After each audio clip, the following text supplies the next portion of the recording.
Olá, meu amigo, minha amiga, meu irmão, minha irmã, que a graça e a paz de Cristo Jesus seja com cada um de vocês. Sejam todos bem-vindos ao canal Degustação Teológica.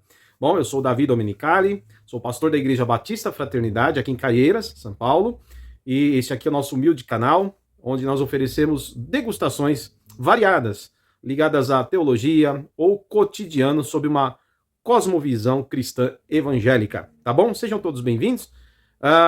O assunto de hoje é um assunto interessante, importante.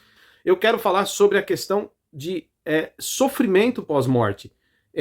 Haverá um castigo, um lugar de castigo, seja para a eternidade, né? Ou que seja por um tempo depois da morte, né?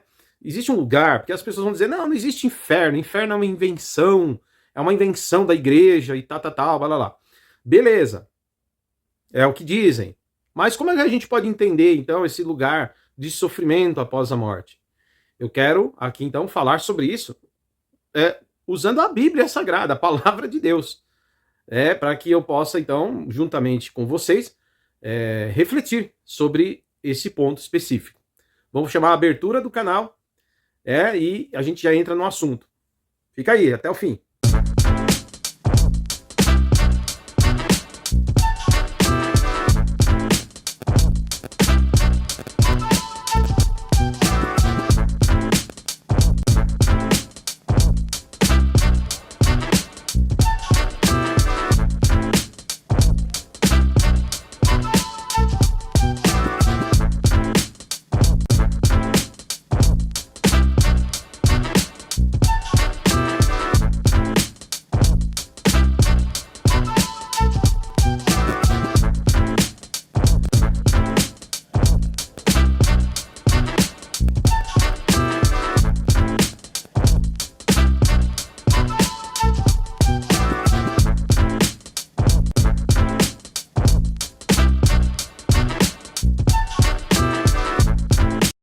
Bom, pessoal, vamos lá.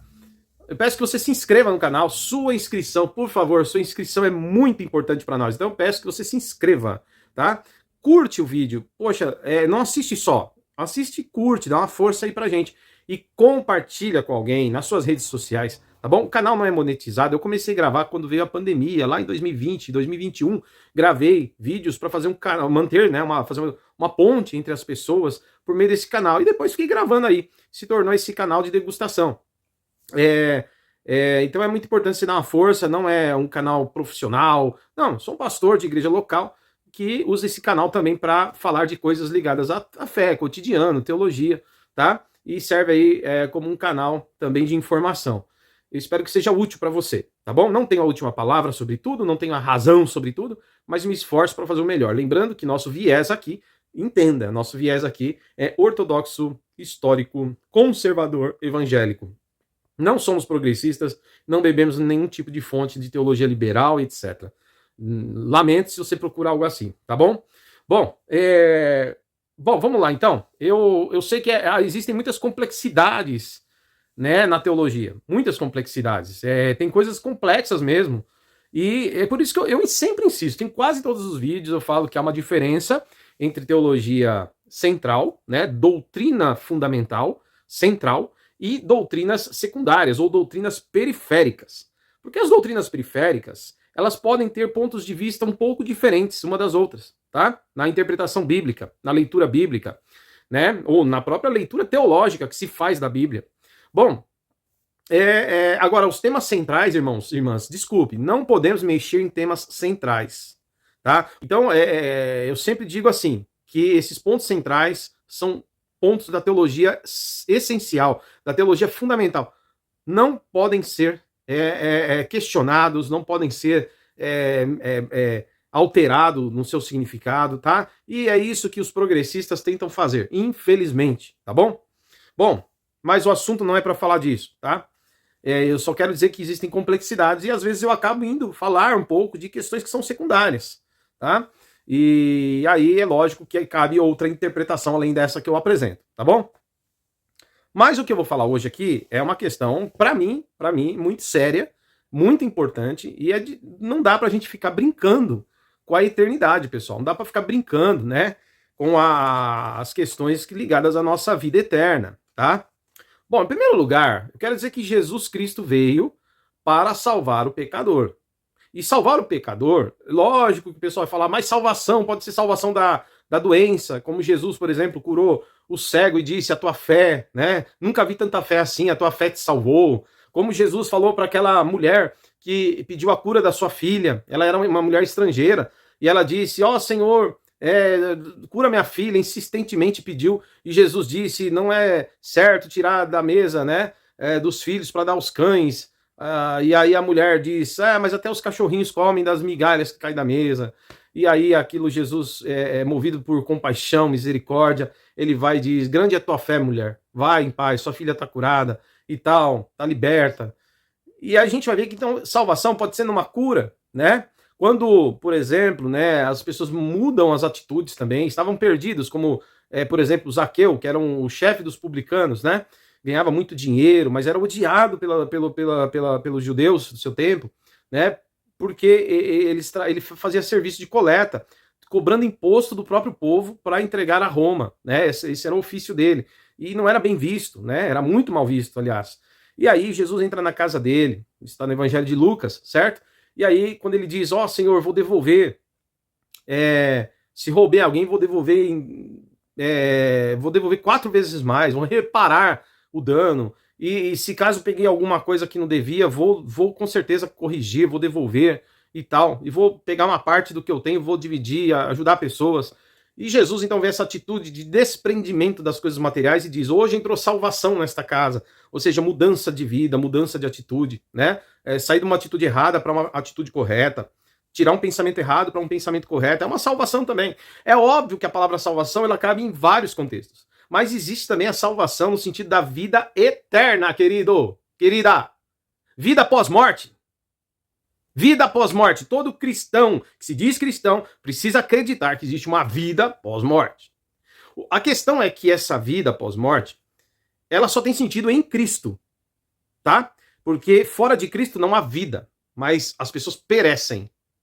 A questão é que existem teólogos que defendem a aniquilação da alma, a destruição da alma, como se a alma fosse mortal, o espírito mortal. Ou seja, depois do juízo final, depois lá no final de tudo, quando aconteceu, Jesus veio e tal, e trazer o juízo final, o fim de tudo, numa visão escatológica, para alguns teólogos, aqueles que abraçaram a fé em Jesus, aqueles que são salvos, viverão com Cristo para sempre, viverão com Deus para sempre, numa vida maravilhosa, sem pecado, sem o mal.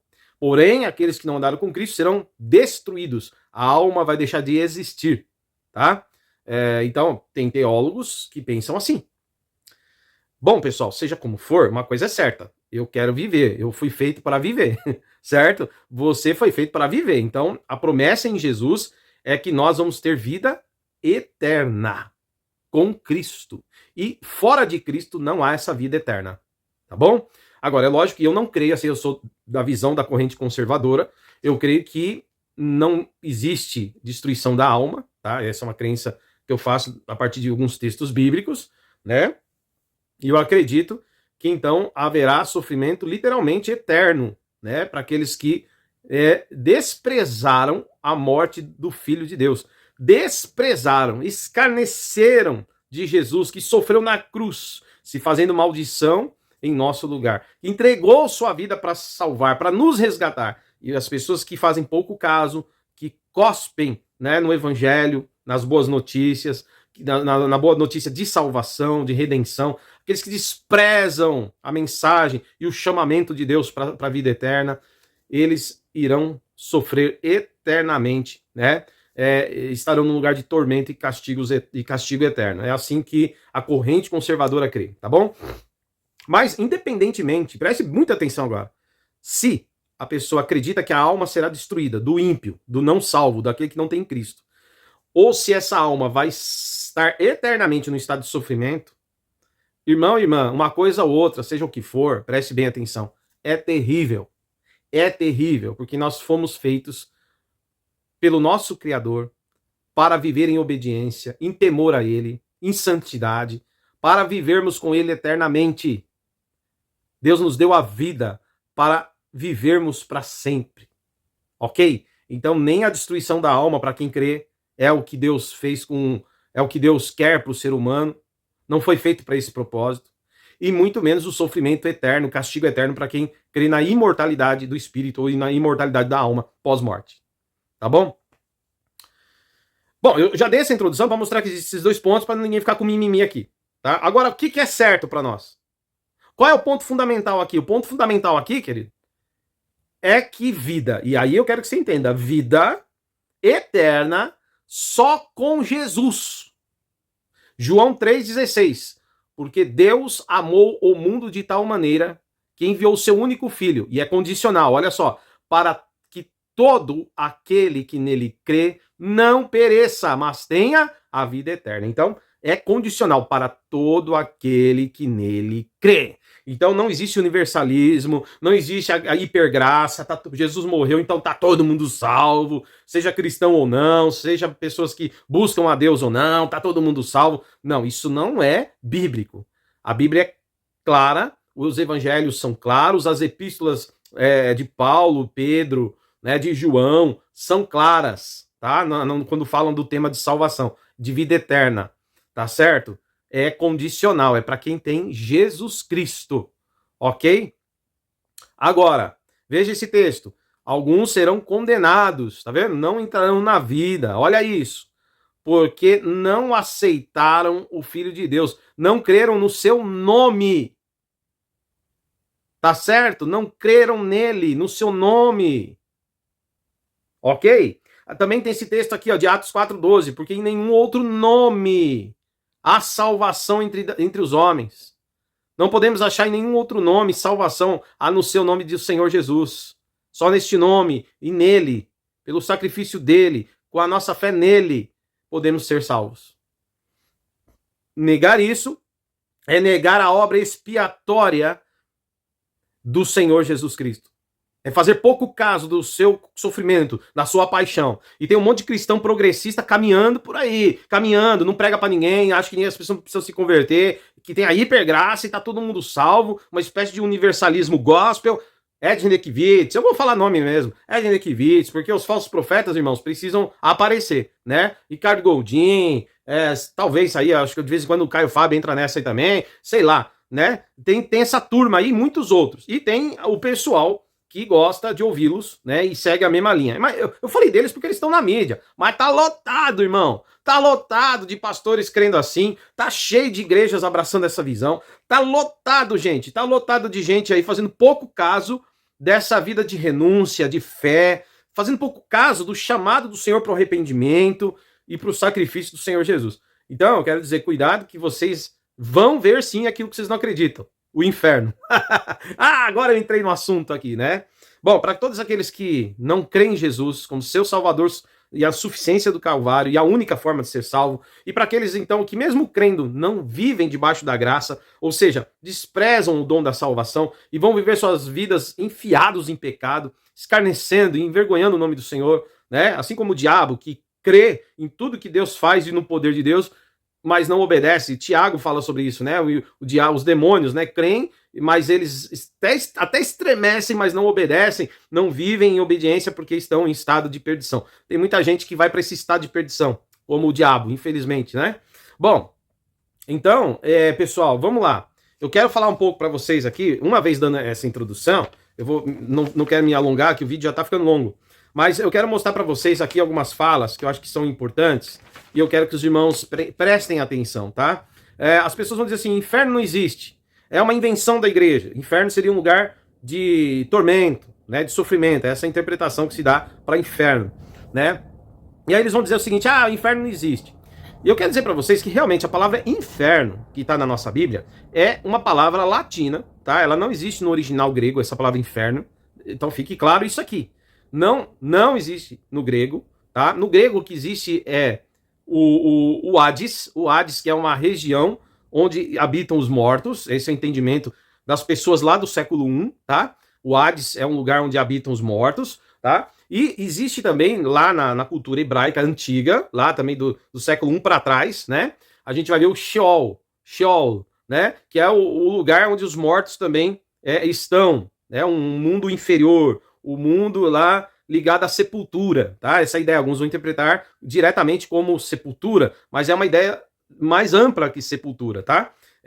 Onde os mortos vão habitar ali no subterrâneo, né, no mundo dos mortos, aquela coisa toda. Então, Hades e Sheol, né, são as duas palavras usadas aí para falar daqueles que morrem. Agora, escute, não vou entrar na discussão do sono da alma ou no estado de consciência, tá? A gente chama de, depois que a pessoa morre, até o juízo final, a gente vai chamar de estado intermediário, né? É o estado que enquanto Jesus não vem, não traz o juízo final, aonde ficam essas almas é, que, se, que não estão mais nos seus corpos, já que o corpo desceu para a terra, né? E o espírito, a alma, não está mais ligada ao corpo. Então, para onde foi? Então, tem gente que vai defender, tem teólogos que vão defender que eles estão em estado de consciência. Os que morreram em Cristo estão em paz num lugar celestial, que nós chamamos às vezes de céu, né? E Jesus disse para o ladrão da cruz, ainda hoje, né? Estarás comigo no paraíso, é assim que eu interpreto, né? E Jesus falou a real ali para aquele homem na cruz, tá certo? E só para um que ele falou, porque o outro estava debochando do Senhor, então ele não recebe essa promessa. Só o que creu, tá? E se arrependeu dos seus pecados. Bom, aí, o que morre sem Jesus, o que morre em pecado, debochando das coisas de Deus, esse aí, ele vai para um lugar de tormento, nesse estado intermediário, tá? Que é enquanto aguardam o julgamento final. Que o julgamento final se dará depois da segunda vinda do Senhor Jesus, quando ele vai julgar a todos, ok? Então, enquanto eles aguardam, um vai ficar no lugar de tormento consciente, até o dia do juízo.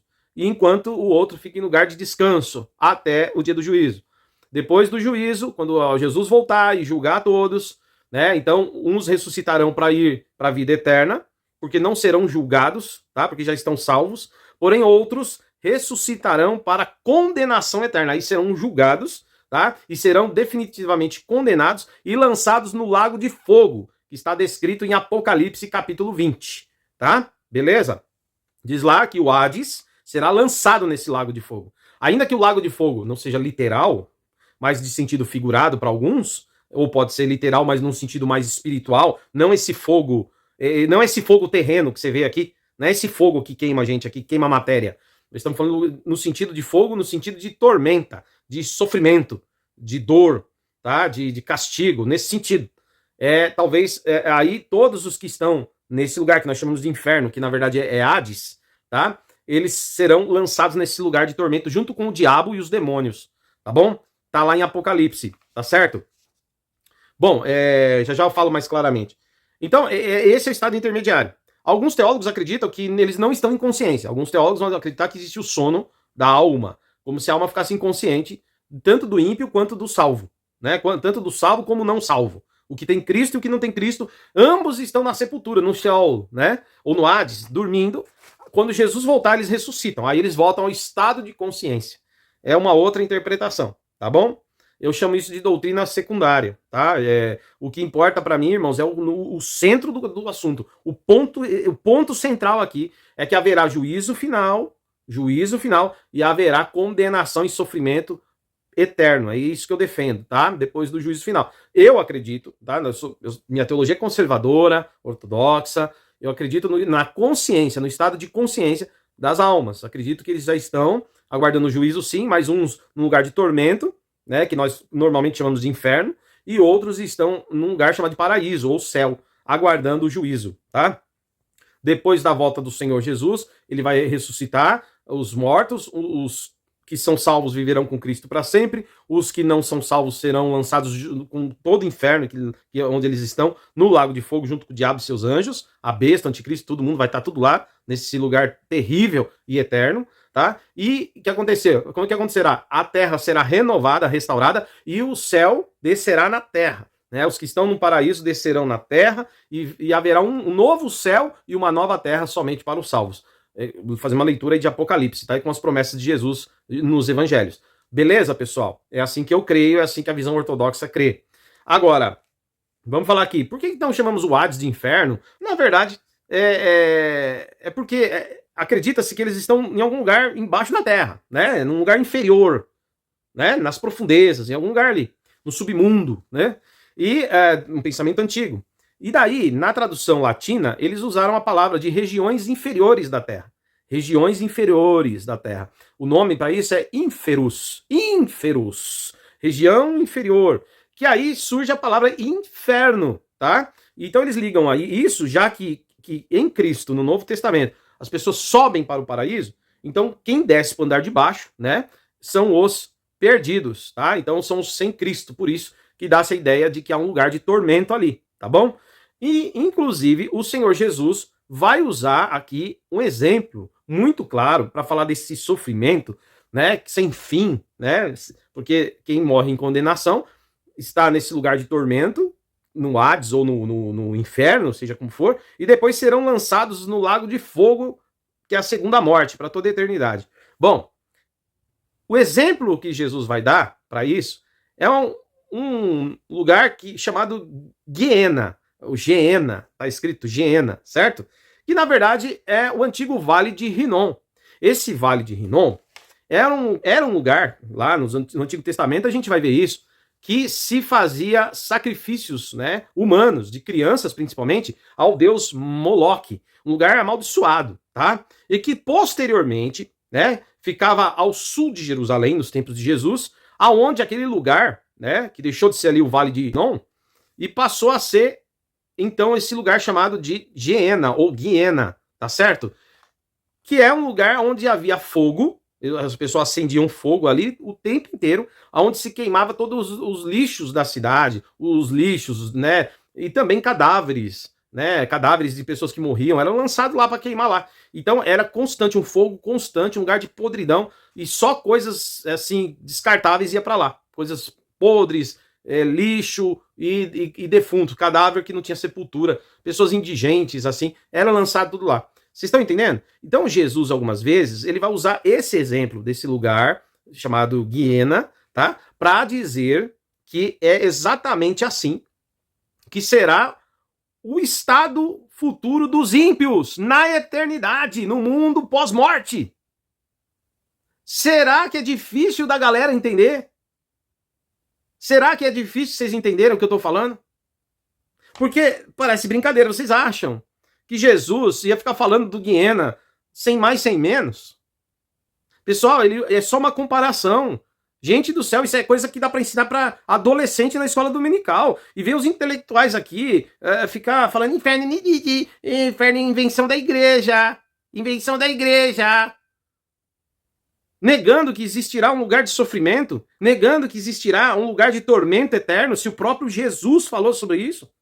E Jesus é óbvio que ele vai usar o Geena, como você quiser pronunciar, é óbvio que ele vai usar esse lugar de lixão que queima com fogo ali, como exemplo, para mostrar que esse será o estado eterno daqueles que não têm Deus. É só uma comparação que Jesus faz para uma realidade que é muito pior que o Geena. Gente do céu, é muito simples o que o texto mostra. Olha só, eu vou mostrar para vocês Mateus 10, 28, olha o texto aí, ó. Olha o que Jesus está dizendo. E não temais os que matam o corpo, e não podem matar a alma. Alma, tá vendo? Ele diz, temei antes aquele que pode fazer perecer no inferno. Aqui é o Geena, ou Geena, a alma e o corpo.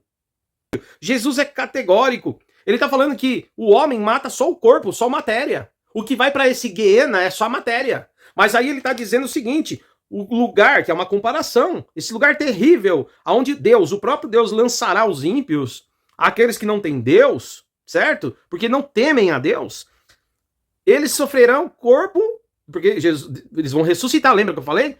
Eles vão ser ressuscitados, os ímpios vão ser ressuscitados, condenados e lançados para a perdição eterna, para o sofrimento eterno, conforme diz Apocalipse, o lago de fogo eterno lá.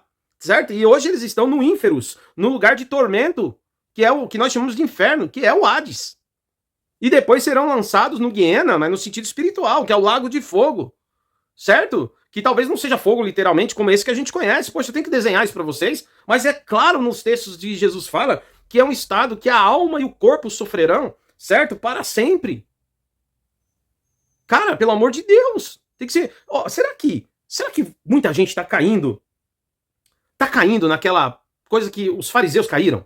Vocês têm tanto medo de ir para lá que começam a negar que esse lugar existe? Deixa eu te falar uma coisa, querido. Você ficar negando que esse lugar não existe, mesmo que a Bíblia diz que existe, se você ficar negando e tentando fazer malabarismo para interpretar a Bíblia de outro jeito, eu quero te dizer um negócio, presta atenção. Não anulará o fato de que, se você não tiver Cristo e não se arrepender dos seus pecados, não acreditar nisso não te livrará deste lugar de tormento.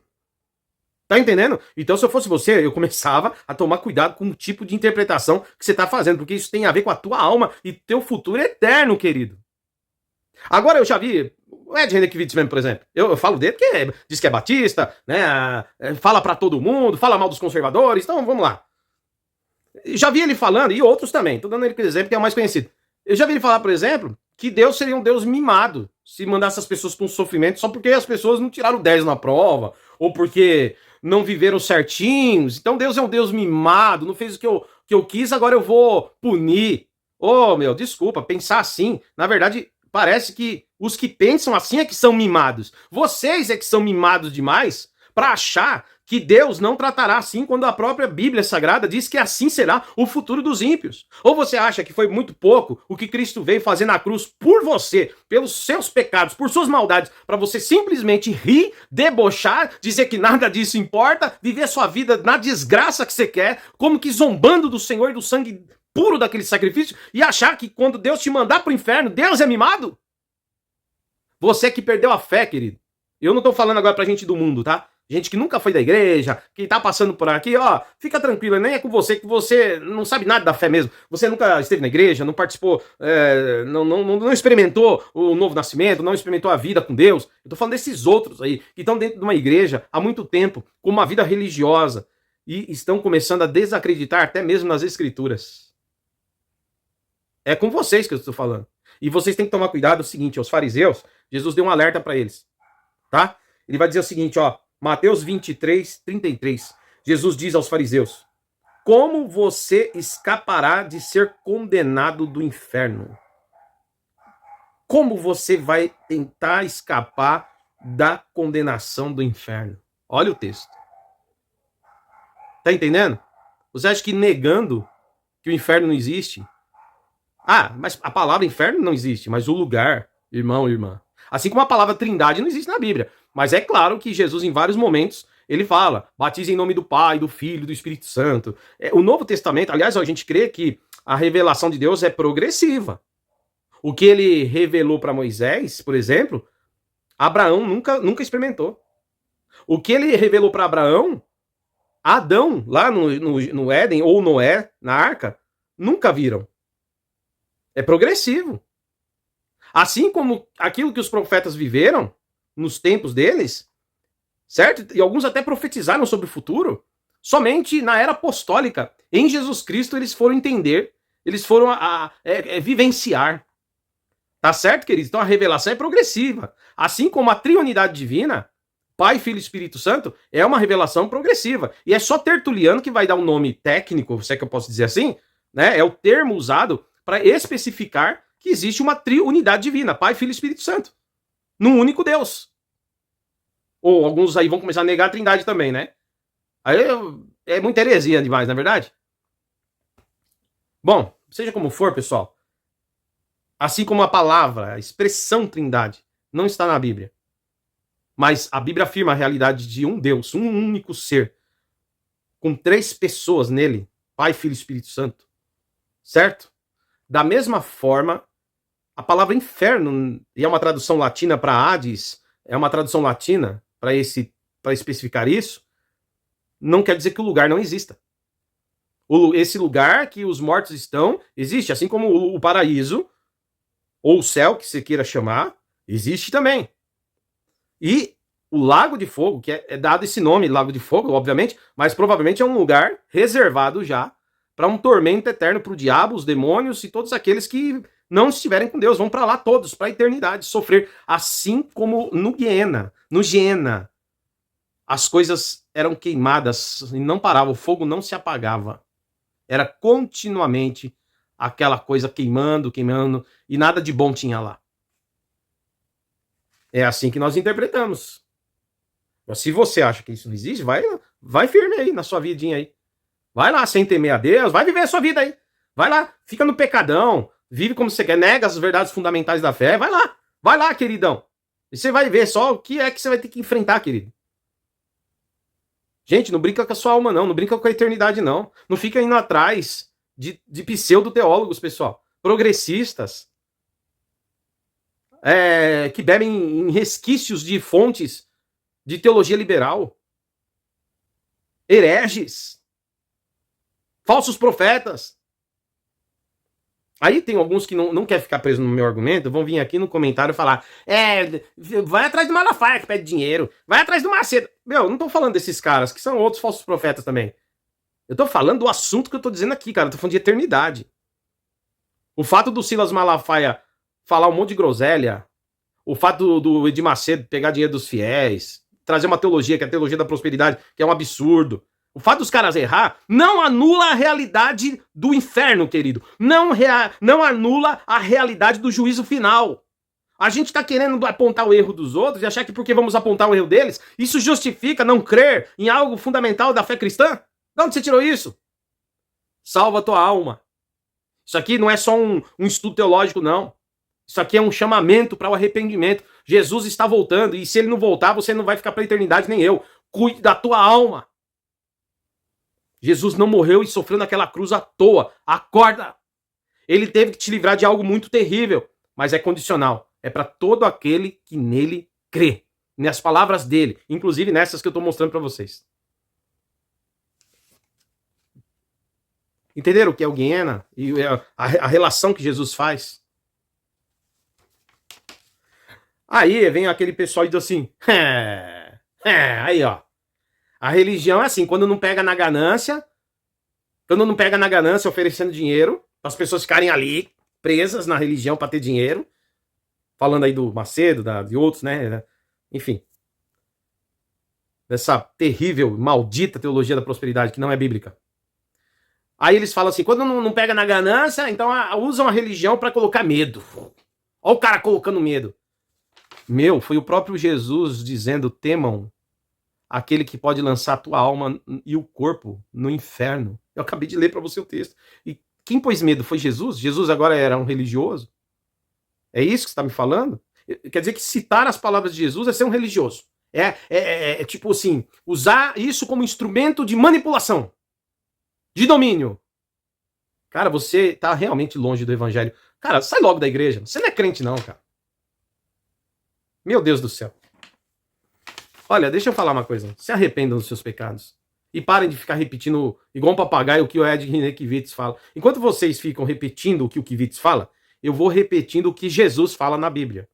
Vocês ficam, porque eu vi o Ed Renekiewicz falando, porque eu vi o Godinho falando, porque eu vi o Caio Fábio, aquele homem sensacional, intelectual. Eu vi ele falando. Enquanto vocês ficam repetindo o que esses caras estão falando, que são cegos, que já saíram do caminho, e estão conduzindo vocês para a perdição junto com eles. Enquanto vocês fazem isso, e lembre-se, estou falando desses nomes porque são os mais conhecidos, mas tá lotado, bicho, tá lotado de gente assim.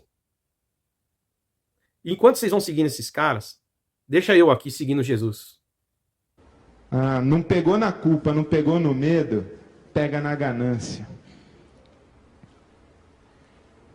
É infalível. É melhor que vender droga. Comercializar religião é melhor que vender droga. Se não pegar na culpa, pega no medo. E se não pegar na culpa e no medo, pega na ganância. Deu para entender? Deu para entender como é fácil? Explorar o mecanismo religioso. Existe um ser espiritual mais poderoso que você. Ele tem poder para te abençoar e para te amaldiçoar. Então você tem que fazer a coisa certa para ele te abençoar e não pode fazer coisa errada, senão ele te amaldiçoa. Eu não estou falando de teólogo nenhum para você, embora o assunto seja teologia. Mas eu estou falando para você das palavras de Jesus nos textos. E eu estou falando para você o que é o Guiena e que Jesus não usou aquele lugar horrível que queimava lixão, que queimava indigentes, que queimava aquelas coisas todas, um fogo que não se apagava. Jesus não usou o exemplo à toa. Pense. Ele pega aquilo como exemplo para mostrar como será a situação de alguém que morrer sem Cristo. Você entende? Meu, abre a tua mente, pelo amor de Deus. Se você se afastou, meu Deus, volte hoje pro evangelho após ver esse vídeo aqui. Você quer ver uma coisa? Eu pergunto isso aqui, todo mundo se cala quando eu faço essa pergunta. E eu vou falar de Jesus de novo. Não vou ficar citando teólogos. Eu quero falar da fonte, das escrituras ainda. Para mim é a palavra de Deus, inspirada, inerrante, infalível. Eu vou ainda falar para você da Bíblia, palavra de Deus. Eu vou falar dela. Mateus capítulo 25, versículo 41. Diz assim: então ele dirá, falando de Jesus aqui, tá? Então ele dirá aos que estiverem à sua esquerda. Os que estiverem à esquerda aí no caso, não é esquerda política não, embora encaixe muito bem, né? Mas não é não, tá? Aí ele tá falando, se estiver à esquerda é só porque ele separou os salvos para a direita e os perdidos para a esquerda, tá? Ele vai dizer para aqueles que já estão ali pro lado da condenação, ele vai dizer assim, ó: malditos, apartem-se de mim para o fogo eterno. Olha isso. Aí, olha agora que interessante. Preparado para o diabo e seus anjos. Deixa eu falar uma coisa. O diabo e os anjos deles, né? O diabo e os anjos dele, Satanás e os seus anjos, eles queimavam lá no Guiena, por acaso? Hein? Eles queimavam lá no Guiena? No Vale de Inon, eles queimavam lá? Cara, Jesus está claramente ensinando que tem um lugar já preparado para o futuro, onde será lançado os demônios. Os demônios serão lançados lá, junto com Satanás, com o príncipe dos demônios. Serão todos lançados lá. E aí ele vai dizer: e apartai-vos de mim, vocês também. Vocês que me rejeitaram, vocês que não ouviram minha palavra, vocês que não me temeram, que não me amaram, que não fizeram o bem, que não se arrependeram dos seus pecados, malditos, apartai-vos de mim para este fogo, para o mesmo lugar onde vão o diabo e seus anjos. Me explica aí, ô teólogo progressista. Pega esse texto, tenta, vai, planta a bananeira aí, vai, pega aí umas bolinhas, faz malabarismo aí. Que lugar é esse que tá preparado pro diabo e seus anjos? Bom, agora você vai falar também que o diabo é a invenção da Idade Média. Vai falar. O texto é do século I, né? O texto aqui de Jesus é narrativa do Evangelho de Jesus que viveu no século I. São palavras de Jesus aqui. Aí vai dizer que inventaram o diabo na Idade Média, é isso? Cara, se você quiser dizer que inventaram aqueles desenhos do chifrudo, rabudo, aí eu posso até entender. Porque o diabo não tem. Ali, veja bem, esses desenhos que fazem do demônio, tal, que foi realmente ilustrado mais ali para a Idade Média, né? Que era para mostrar para as pessoas o terror do mal. Queridos, será que vocês são. Nossa, eu ia falar que vocês são burros, mas não posso falar, porque eu sou um pastor, não é verdade? Tem que ser politicamente correto. Mas deixa eu te fazer uma pergunta. Você não consegue fazer uma leitura interpretativa? Veja, essa figura feia, que traz pavor, horrenda, feia, terrível. Quando você olha, não choca, não é feio, não traz um negócio ruim assim. Sabe por quê? Porque ali não é para mostrar o diabo, porque o diabo é um espírito maligno. Isso é para mostrar, queridos, como ele é por dentro. Esses demônios feios, horríveis, é para mostrar a essência de Satanás. Maligna, feia, deformada.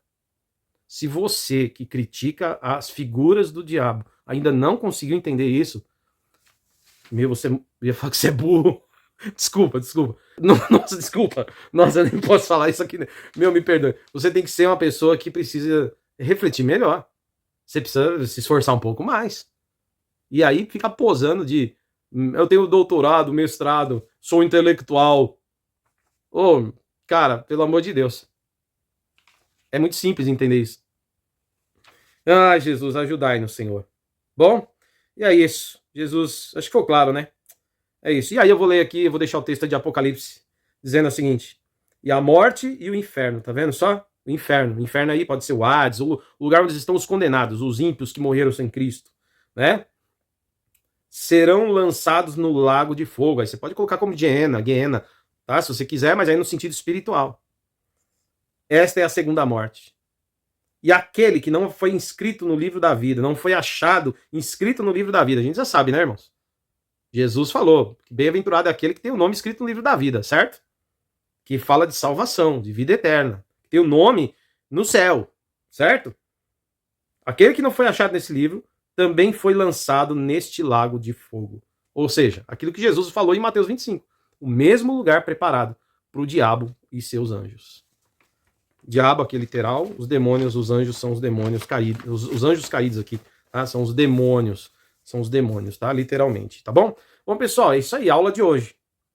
Dê o nome que você quiser dar, só não negue que haverá lugar de salvação para quem é salvo, lugar de tranquilidade e paz no futuro de vida para quem está em Cristo, e para quem está sem Cristo, fora de Cristo, haverá um lugar terrível, onde o diabo vai, os demônios irão também com ele, e toda essa galera sem o nome escrito no livro da vida, que não quiseram Cristo. Bom, agora se você não é da igreja, fica tranquilo, você não precisa vir aqui me detonar, você não é crente, você não deve, você não participa do corpo de Cristo, você não aceitou Jesus, não foi você fica em paz. Só que assim, isso não vai te livrar da condenação. Tá? Assim como um ateu chega aqui e fala, eu não creio em Deus, não vai mudar nada, Deus não vai deixar de ser Deus porque o ateu não crê nele, tá? Tá certo? Negar Deus não muda nada, Deus continua sendo Deus, continua sendo o Senhor de tudo, o Criador de tudo, e que julgará tudo a todos no final, tá? Não muda nada. Assim como se você fala, eu também não creio no lugar de sofrimento eterno, não creio no diabo, não creio nem em você. Fica em paz. Isso não vai mudar nada. Tudo que eu tô falando aqui é real. Porque eu creio nas Escrituras como palavra de Deus, que é verdade para as nossas vidas. Ponto final. Mas que Deus te ajude. E que você, se abrir o teu coração e ficar preocupado com a tua alma, talvez você entenda o que eu tô querendo te dizer. Porque essa mensagem, mais do que um discurso teológico, ou tentar acertar, fazer uma leitura bíblica teológica, muito mais do que isso. É uma preocupação que eu tenho realmente com a igreja brasileira, com tanto falso profeta que tem, de um extremo ao outro, sem equilíbrio, e com a tua alma, você que tem seguido caminhos tortuosos, enganadores e repetindo, tipo um papagaio, o que os homens estão dizendo, ao invés de fazer como eu, pegar o texto bíblico para saber o que Jesus está dizendo. Que Deus tenha misericórdia de todos. Tá bom? Bom, vou finalizar, já vou passar o endereço da nossa igreja, fazer um convite especial, mas antes eu quero dar uma dica aqui de leitura, porque afinal de contas o canal aqui é simples, mas a gente busca cultura também. Pessoal, tem um autor que eu acho sensacional, tá? É o Georges Bernanos, tá?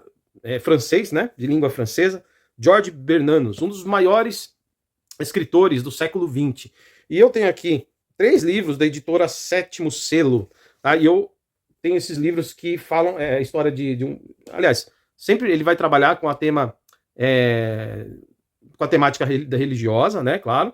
E ele vai falar de um padre, né? Sempre vai tratar questões aqui ligadas aos religiosos, ao padre, e eu acho muito interessante. O primeiro deles, eu quero falar sobre O Sol de Satã, esse livro aqui, sobre o Sol de Satã, tá vendo aí? Pela editora Sétimo Selo, ó. Olha, leia esse livro, sensacional. Outro livro que eu quero mostrar para vocês, esse aqui, ó, O Diário de um Pároco de Aldeia, tá? Olha aí, ó. Capa, editora Sétimo Selo. Sensacional, pessoal, leitura 10. E A Impostura, tá? A Impostura, tá aí. Esse aqui é a capa do livro que eu tenho da editora Sétimo Selo. Tá certo? Cara, sensacional, tá? Então fica a dica cultural aí. Esses livros aqui falam de vários assuntos, tá? E sempre ligados a uma questão. Mexe com o sobrenatural, mexe com essa coisa da dúvida na fé, tá?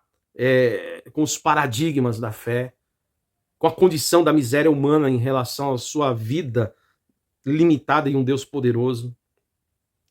É interessante, tá? É uma literatura, mas é bem interessante. O autor era católico, né? E um dos maiores escritores do século XX de língua francesa, tá bom? Bom, eu vou encerrar aqui o nosso vídeo, eu vou deixar agora o endereço da igreja, fica até o final. Se chegou até aqui, fica mais um pouco. O endereço da igreja, Batista Fraternidade aqui em Caieiras, para você nos visitar. Vou falar de 2 livros que eu tenho publicado, logo virá o terceiro, se Deus quiser. Na verdade, virá o 5º, né? Porque tem outros 2 que já se esgotaram. Mas eu vou falar de 2 que eu tenho agora, logo estarei lançando um outro, se Deus quiser.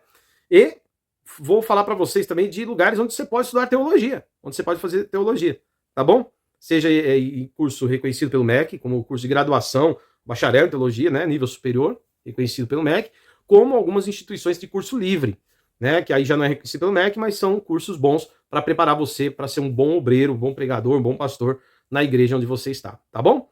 Obrigado por estar até aqui, fica até o finalzinho aí para ver essas dicas aí também, que eu acho que vale a pena. Olha, amo vocês, Deus os abençoe, até o próximo vídeo.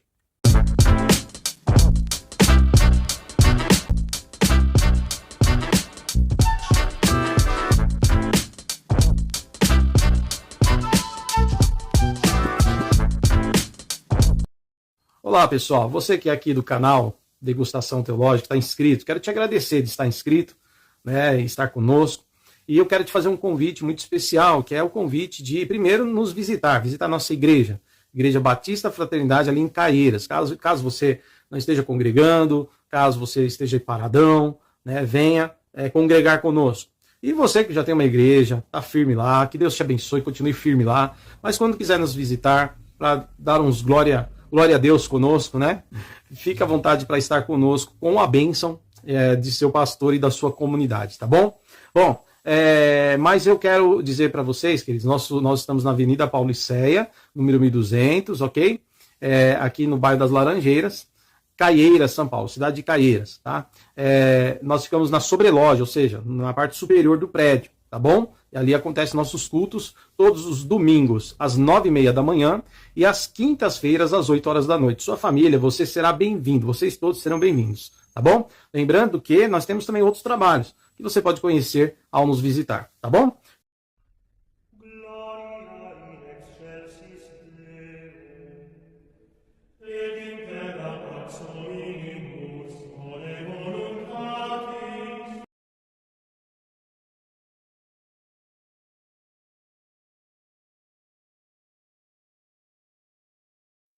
Olá, pessoal. Quero convidá-los a conhecer alguns livros que tenho publicado na área pastoral e na área da eclesiologia. O primeiro deles é este aqui, o Ministério Pastoral, tá? Publicado aí em 2017 pela editora OBPC. São conselhos aos jovens pastores e vocacionados. Eu indico, publicado pela editora OBPC, tá?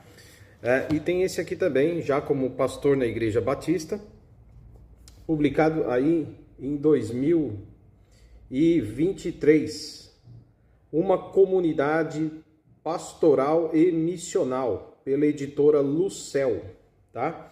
Os dois livros são básicos, objetivos, e você pode adquirir entrando em contato comigo pelo e-mail, que está aqui no canto da tela, né, bp.domenicali@gmail.com, onde você pode também me convidar, se você quiser, para dar uma palestra ou pregar na sua igreja, e lá eu levo o material para você, os dois livros em questão. Ou você pode entrar no site da editora OBPC, estou pondo aí do lado da tela, editoraobpc.com.br, e adquirir lá o livro Ministério Pastoral, tá bom? Também estou para lançar mais um livro em breve, né? E logo eu anunciarei aqui, tá bom? Fica aí um pouquinho mais que eu vou dar dicas agora, apresentar alguns lugares onde seria legal você estudar teologia, seja em cursos reconhecidos pelo MEC, como graduação e pós-graduação, ou em cursos livres, cursos ministeriais. Deus abençoe.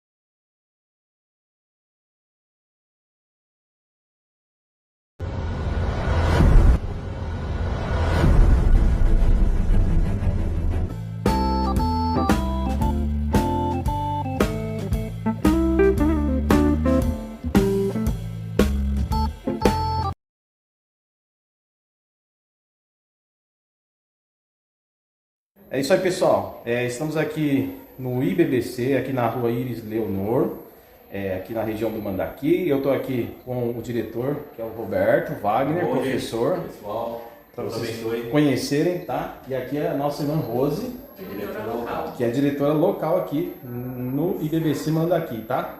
E aí, eu estou aqui hoje para participar de uma aula com eles, né? Vou ter a alegria de ministrar aula de teologia pastoral. e vamos ver no que dá. E aí, ó, pra vocês conhecerem um pouquinho mais, aqui o pessoal também tem o pessoal da Missão Desafio que trabalha aqui, alguns escritórios. E vale a pena, tá? IBBC idôneo, forma bastante gente. E eu faço esse vídeo já para convidar a galera que quiser estudar aqui no Mandaki ou levar um núcleo para sua igreja, para sua casa, beleza? Deus abençoe você. Já eu mostro mais no vídeo.